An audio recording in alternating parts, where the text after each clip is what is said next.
Hello! Alors, petite vidéo pour faire le passage au dos en métaille. Alors, oups. Toute une première partie va consister en fait à faire passer le bébé d'une installation soit carrément ventrale, soit, et ça ce sera intéressant si finalement en fait si on ne portait pas au ventre avant de ah tiens j'ai envie de le faire passer au dos, voilà.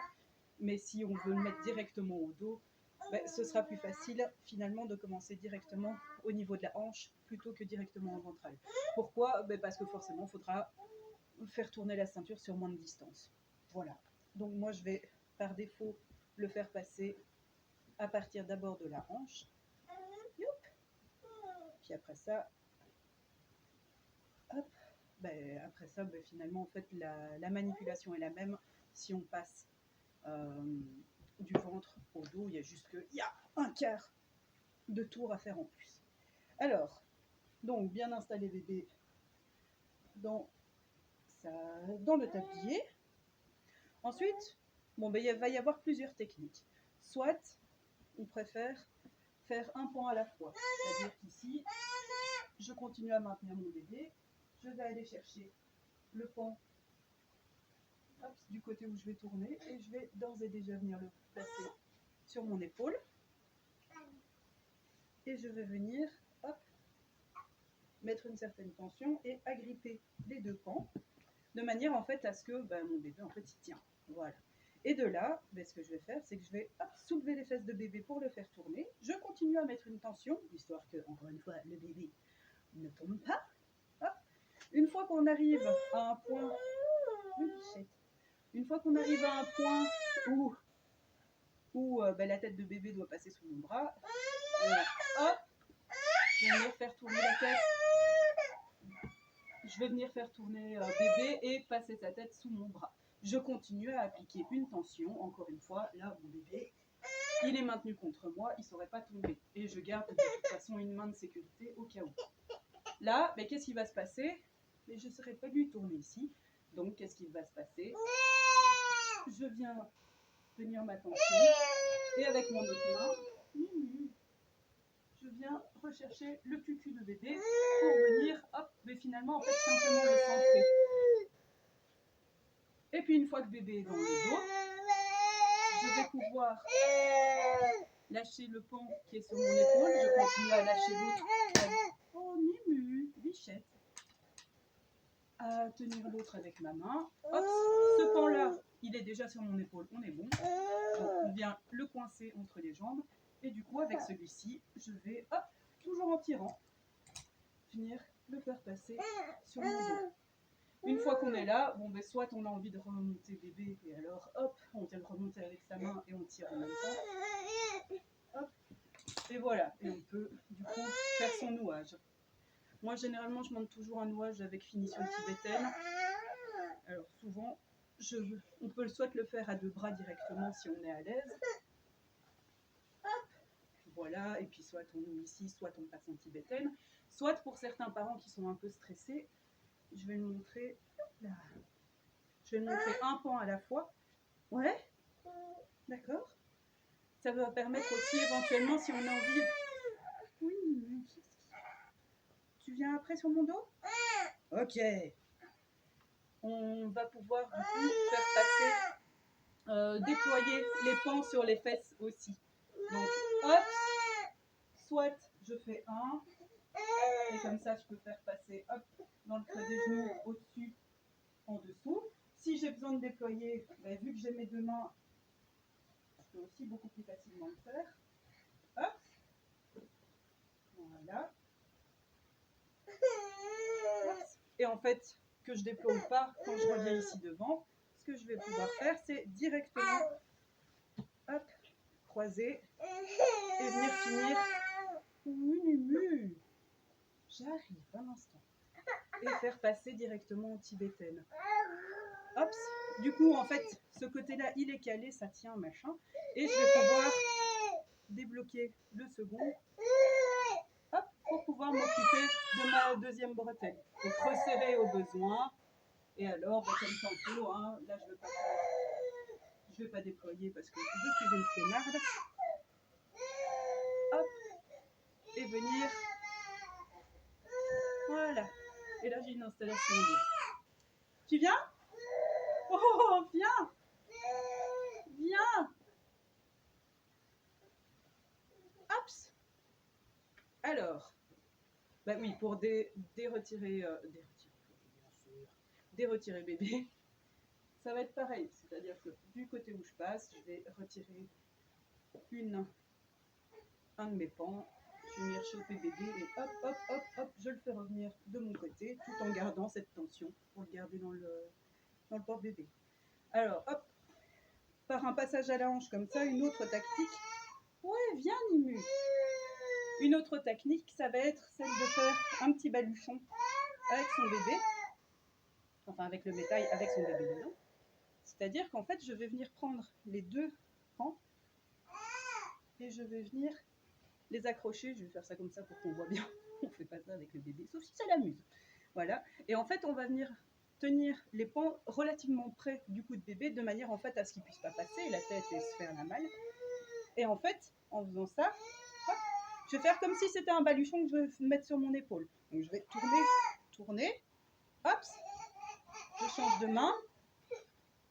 Comme ça, je peux faire passer mon bras pour venir le réattraper. Voilà, donc la manipulation, c'est... J'ai fait me tourner mon bébé jusqu'ici. Ah, je ne saurais plus aller plus loin. Bon, ben, je continue à tenir mon bébé. Ça va, Jackie? Bon, ben, là, je ne saurais pas aller plus loin. Donc, le bras du côté où je tourne va passer, hop, en dessous et venir rechercher mon bébé. Et comme ça, ben, je vais pouvoir faire passer, hop là, le bébé dans ma nuque, sur mon épaule. Et une fois que je suis ici, ben, je viens rechercher... Je viens rechercher mon pan. J'ai toujours les deux pans en main, mais je vais rechercher celui qui vient de ce côté-ci, ici. L'autre, hop, il est toujours là. Je me penche un petit peu, de manière à pouvoir venir chercher hop, le pan, voilà, sur mon épaule. Et pouvoir du coup, hop, hop, hop, on se redresse pour faire le serrage. Le serrage se fait avec, hop, une aide au niveau du cucu pour soulever le poids. Et là, pareil, hein, tac, tac, tac, on finit. Ça va être deux passages possibles en partant de devant. Voilà, il y a plein d'autres façons de faire, hein, mais c'en est deux. Hop. Alors, avec un bébé, soit plus grand, soit en fait, si vous êtes plus confiante, vous n'êtes pas obligé de faire ce passage. Tu viens sur mon dos? Non, ok, pardon. On n'est pas obligé de faire ce passage et de faire tourner la ceinture. On peut directement mettre le porte-bébé dans le dos. Oui. Tu viens sur mon dos? D'accord. Je vais régler le machin pour toi parce qu'il est avec vous pour un petit bébé. Oh, tu viens sur mon dos? Ah ouais, d'accord. Hop. Attends, Michette.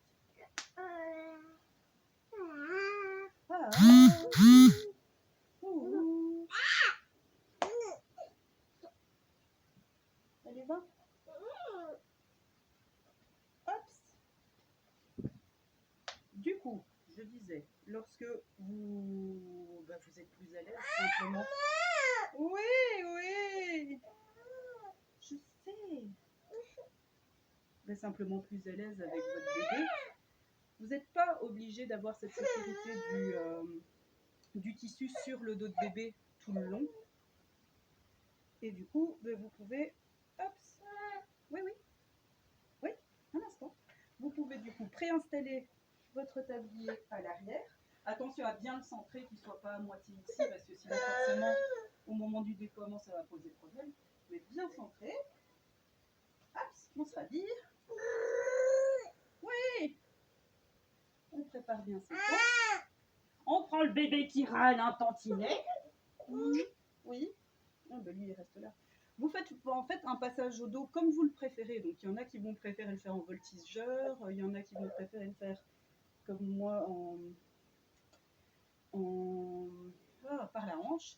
Bref, en fait, vous amenez votre bébé sur votre dos.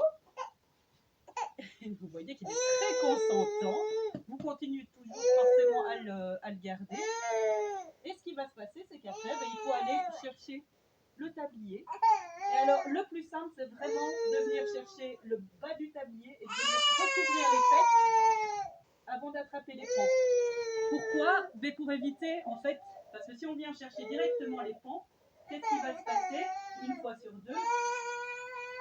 C'est qu'on va rester coincé sous le cul de bébé. Ou juste au-dessus, mais là, vous voyez, ça, c'est pas sécuritaire. Alors que si je viens chercher, je viens rester là, toi. Hop.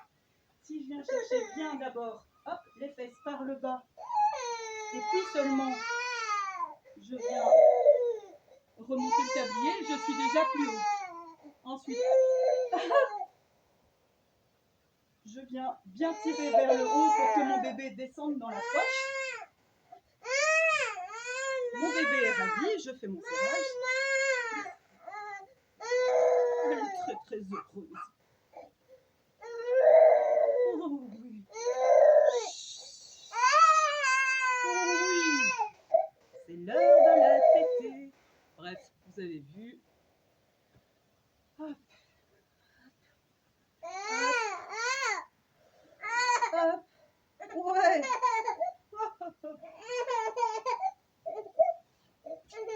Oui. Oui. Hop.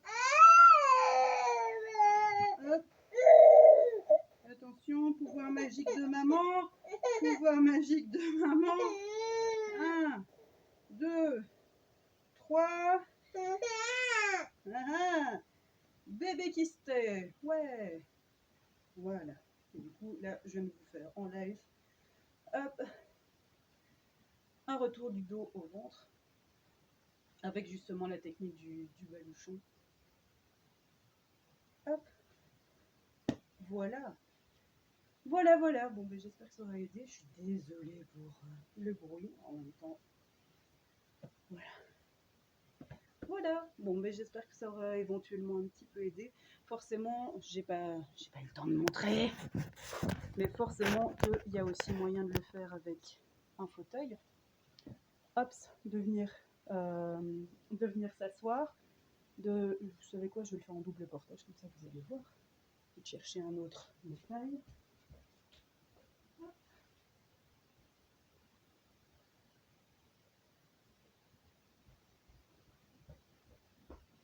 Youp, mes tailles qui n'est absolument pas à taille du poupon que j'ai là, mais c'est pas grave, c'est pour l'histoire. Donc on vient placer, hop, on vient placer le métail. Déjà là aussi préinstallé en place. Bon, excusez-moi, hein, mademoiselle. Voilà. Et en fait, avec un tout petit instant. C'est une vidéo très très préparée, vraiment. Est-ce que ça va tenir ça? Je ne suis pas convaincue. Oui, si.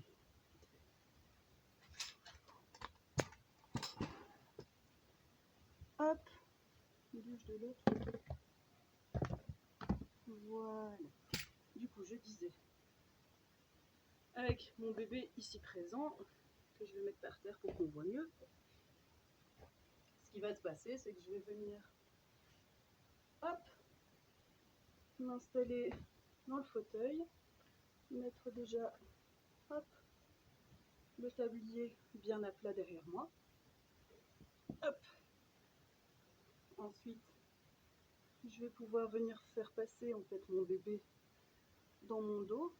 Alors forcément avec un tout petit bébé ça va peut-être être moins facile. Hein. Voilà. Et finalement en fait je pourrais même venir le poser youp, dans mon métail.